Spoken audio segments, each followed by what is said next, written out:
വിഷമിക്കണ്ട, കുട്ടിക്ക് ഇഷ്ടമില്ലാത്ത കല്യാണമെന്നൊക്കെ എനിക്കറിയാം. എനിക്ക് അയാളുടെ കൂടെ കഴിയണ്ട. എന്നെ എങ്ങനെയെങ്കിലും ഒന്ന് പുറത്തു കടത്തുമോ? അതൊന്നും കുട്ടി വിചാരിക്കുന്ന പോലെ അത്ര എളുപ്പമല്ല. നിങ്ങൾക്കുണ്ടാവുന്ന ആദ്യത്തെ കുഞ്ഞാണായാൽ ജീവിതകാലം മുഴുവൻ കുട്ടിക്ക് ഇവിടെ സുഖമായി കഴിയാം. പെൺകുഞ്ഞാണെങ്കിലോ?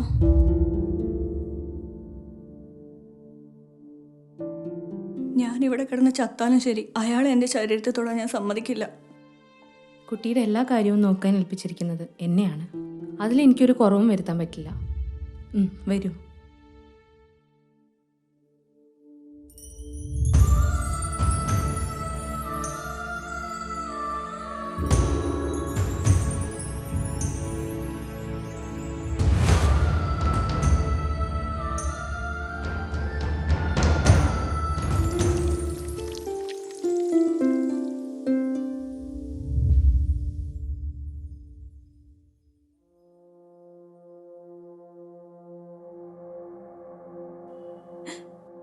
ഈ വാടിയ മുഖം ഗീതയ്ക്ക് ചേരില്ല. തമ്പുരാട്ടിയായിട്ട് ഇവിടെ വാഴേണ്ട പെണ്ണാ നീ.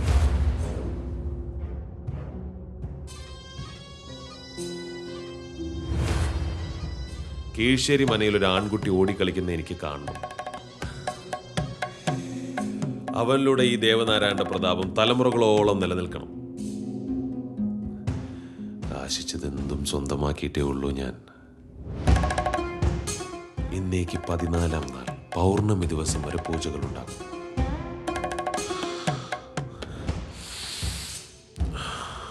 അത് കഴിഞ്ഞ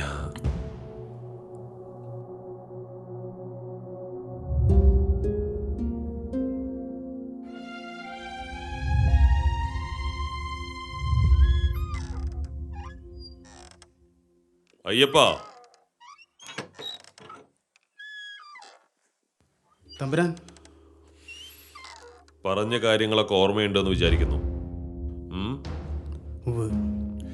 പൂജ കഴിയുന്നവരെ മനയ്ക്ക് പുറത്തുനിന്ന് ഒരാൾ ഇങ്ങോട്ടും ഇവിടുന്ന് ഒരാൾ പുറത്തേക്കും പോകരുത്. സൂക്ഷിക്കണം. നാളെ പുലർച്ചെ പൂജയ്ക്കുള്ള ഭസ്മവുമായി കാടിറങ്ങി ഒരാൾ വരും. കാട്ടുവഴിയാണ്. വഴി കാട്ടാൻ നീ പോണം. തനിച്ചായിരിക്കണം. പറഞ്ഞ പോലെ.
ഞാനാണ് മെയിൻ. നീ വായിക്ക്. എടാ, ഞാനിതെപ്പോ വായിക്കടോ. സ്വാമി പറഞ്ഞയച്ചാളല്ലേ? അതെ, ഞാൻ തന്നെ. ഇങ്ങോട്ട് വരുന്നത് ആരെങ്കിലും കണ്ടോ? ഇതുവരെ ആരും കണ്ടില്ല.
ഇതാണ് ആള്.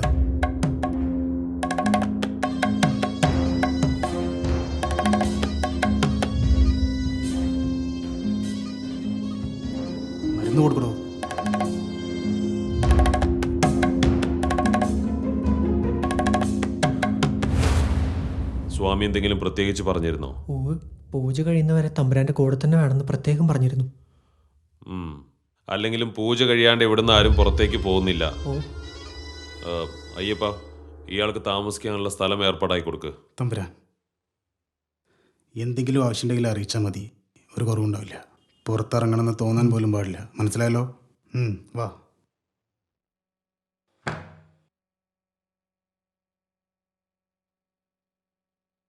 ഇതാ ഇവിടെ കിടന്നോ. ഓ എന്തെങ്കിലും ആവശ്യമുണ്ടെങ്കിൽ വിളിച്ചാൽ മതി. പുറത്തുണ്ടാവും. ശരി.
കഴിക്ക്, ഇതൊരു മരുന്നാണ്.